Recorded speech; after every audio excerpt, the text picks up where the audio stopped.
With many schools adopting online delivery, both parents and students or learners must also seem to be developing and learning new skills in respect of how online delivery is conducted. So today we are discussing teaching in the digital age. We are looking at online teaching basics. My name is Philani Ndlovu. I hope you'll enjoy this presentation. Now, take a look at the picture that we have there. We've got at the center there a globe, is adorning a cup of knowledge, and then we've got so many other portals there in a radial pattern. Computer networks. This is a computer network. Now, at the center there, we have the teacher, and then all of these other nodal points that you see, um, they signify the learners or the students. And this just summarizes how digital online learning is taking place in this day and era. So you must not be left out. But we want to compare the digital classroom with the previous or the face-to-face classroom that we have always known. What we have there, you see, we are used to children or students sitting in the classroom side by side and then raising their hands every now and again. You know, the setup that we have there, depicted by the picture at the bottom with a chalkboard there, green in color. And then the teacher would stand close to the chalkboard and deliver whatever instruction, explanation of concepts. It's a very neat and beautiful environment, but you see things are changing. There are dramatic changes in the delivery of education instruction owing to the factors that are beyond our control. But this is also grossly assisted by the fact that we have a proliferation of these smart gadgets, smartphones, smart computers, which enable us to deliver,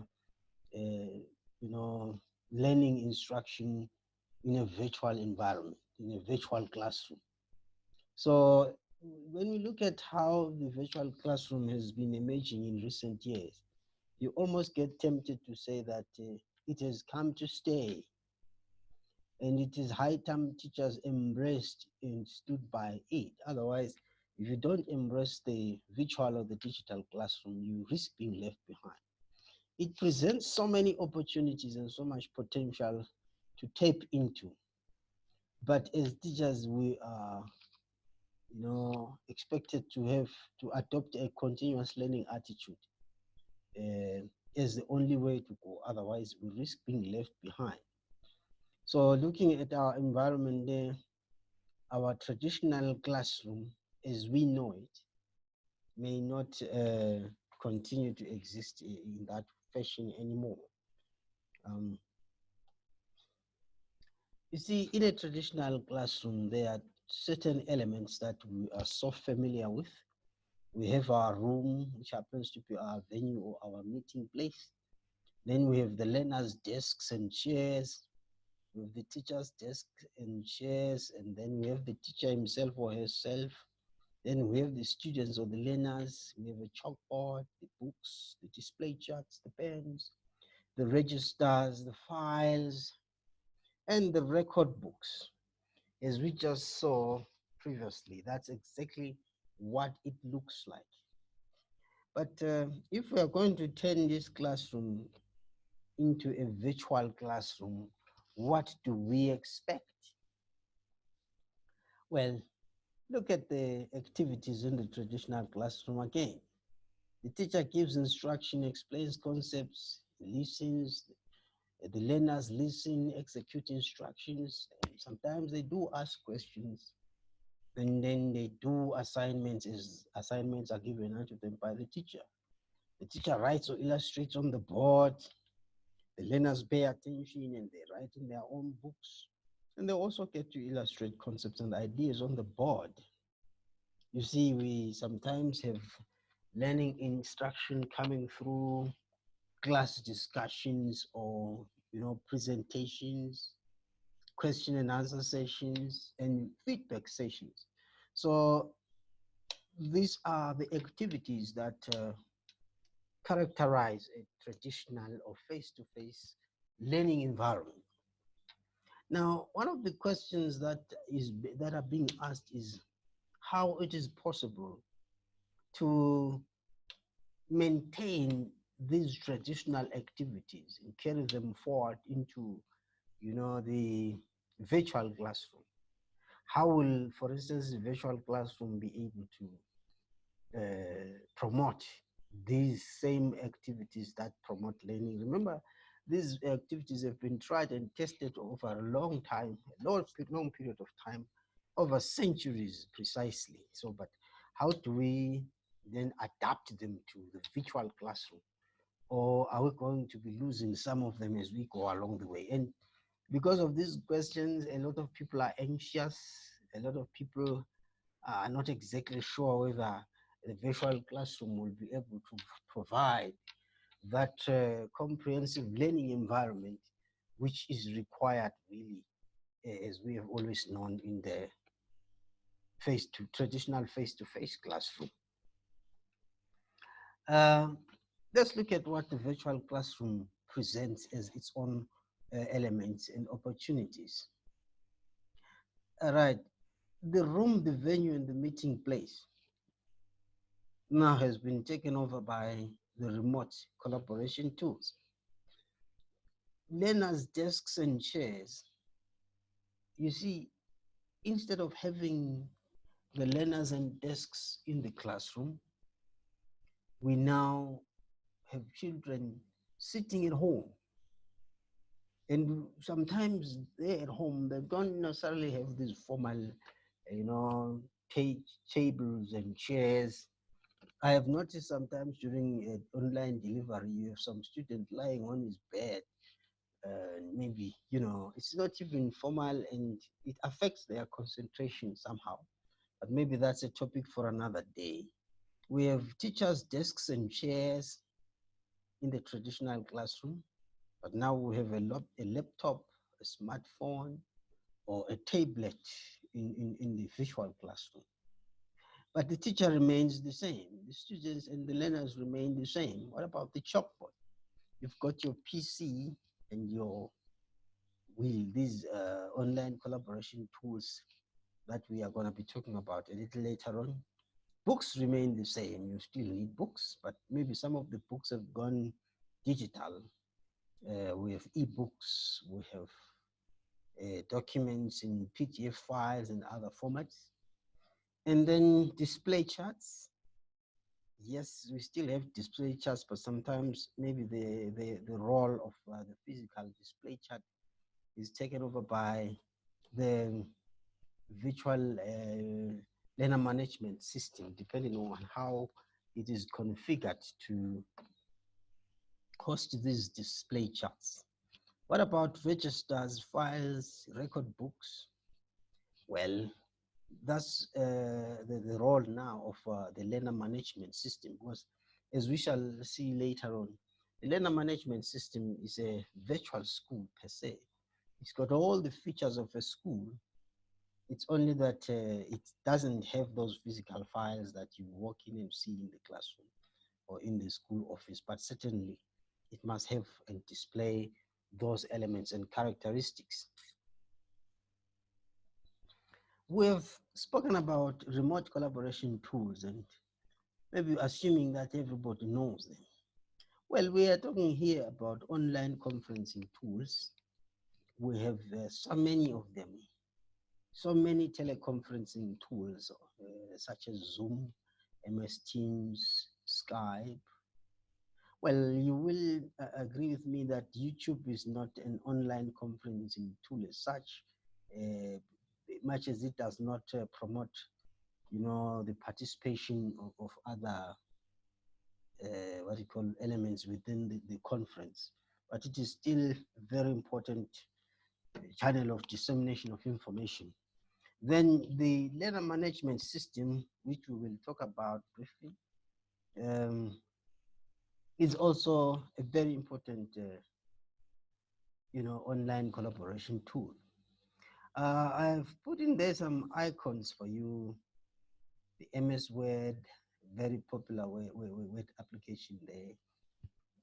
And then we have PowerPoint presentations, and we have already mentioned Zoom as a very effective online collaboration or conferencing platform. Still talking about learner management systems, quite a number of them have emerged and they've become dominant in recent years. We've got Sakai, used by quite a number of universities and international institutions of learning.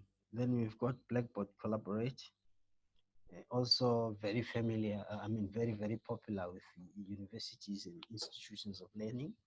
We have a Google Classroom, one of my favorites. Then we have it in the A-Tutor and the Camilo. Now, what are the functions of a learner management system? You keep a register of your students in the learner management system. So like I said, it's a virtual classroom, a virtual office, a virtual school. You send assignments or work, and you post resources there. You receive assignments or the work done by the students. You mark the work, you grade the work, you return the work to the learners via and through this learner management system. You also set auto-response assessments such as quiz, your fill-in questions, as well as yes-no questions in certain instances. And you keep a record of the students' work. Like I said earlier on, it is a school. It functions exactly like a school.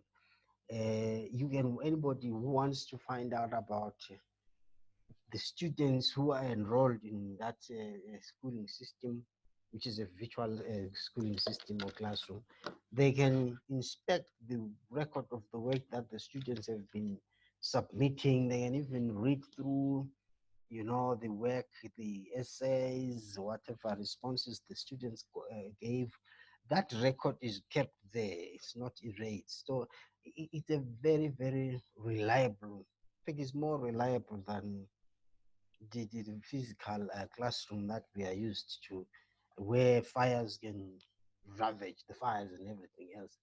This one is just secure.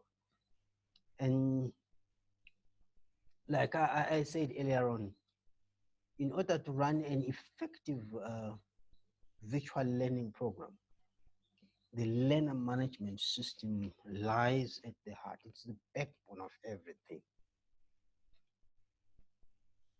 So you really need to develop your understanding of the learner management system. Still talking about the learner management system, you need to understand how to create resources within the system, assignments, resources, and autoresponder assessments. You need to learn how to, manipulate or work around this learner management system in order to create that work. And it also comes in, you see, when it comes to remote learning and teaching, you need what was previously known as a chalkboard skills. We can still call them that, but it's not a chalkboard anymore. We just maintain the description and the appellation, but otherwise, you must develop your PowerPoint presentation skills. That's very, very critical because most of your interaction is going to be on these kind of illustrations. You also need to develop your conversational skills, still to do with presentations, designing presentations, and delivering presentations. You also need to learn a bit of video editing. From time to time, you may have to make and post videos, but you can also make use of those online videos if they are relevant to the content that you are teaching. And once in a while, you may have to use open broadcast systems, but that would be a very, very advanced teaching program. But well, since we are talking about, we are exposing you to the teaching program, you might as well begin to familiarize yourself with these tools from the onset. So without these tools, you're gonna have a little bit of a tough time.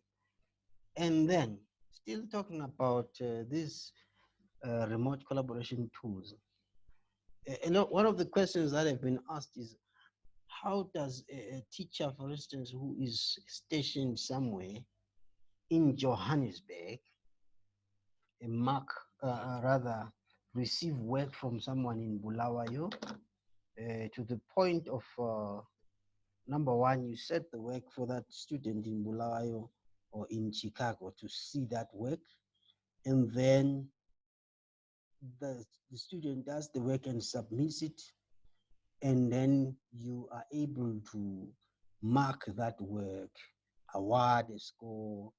What does it take?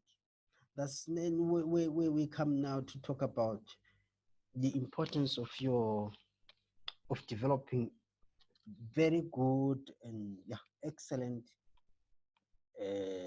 MS Word, MS PowerPoint, this MS Office, these Office applications. You need to be fully conversant with them. For instance, since most of the work in most of these subjects may be submitted in Word, you may have to develop your knowledge of, the SMA, what we call MS Word, whereby you know about the editing of the work, the review, how to make use of those review tools, how to track changes in a document, how to insert comments in a document, as well as, all the important editing and review marks that are involved there. And most importantly, you need to know how to return the work to the students via the LMS, that is after correcting the work. So you correct the work using these tools that we have there on the screen. And then when you are done, you still have to send it back to the student, who should then be able to either resolve the suggested changes or accept all the changes, whatever the student feels is appropriate in the context of the work given. So these skills are very, very important to develop. Now, you see, this course has just been very basic and fundamental at the same time. It was just meant to be an introductory course. Just as a way of concluding, there are numerous and breathtaking changes that are occurring currently because of many factors, COVID just being one of them, but not being the only factor. Teachers now must begin to think on their feet and, learn these skills and be able to deliver effectively. And at the same time, teachers need to take note of the fact that there are numerous opportunities to tap into. But most importantly, in order for them to tap into those opportunities, they need to develop remote collaboration skills through the use of these tools that we mentioned, the Zooms. We spoke about Zoom, MS Teams, the Skypes, and all those other available platforms for remote collaboration and remote conferencing. There's need for a comprehensive learner management system. I have a video on learner management system, but because this is where the heart of remote or virtual learning and teaching takes place. This is the heart of the whole program. So you need a very comprehensive and well-functioning learner management system. And then, because school has become virtual, there's just no way you can continue to resist this development whereby we have an expansion of, educational programs taking place within the schooling system. If you need to learn more on these issues, you can follow us on www.iclassvirtual.co.za, or you can send us,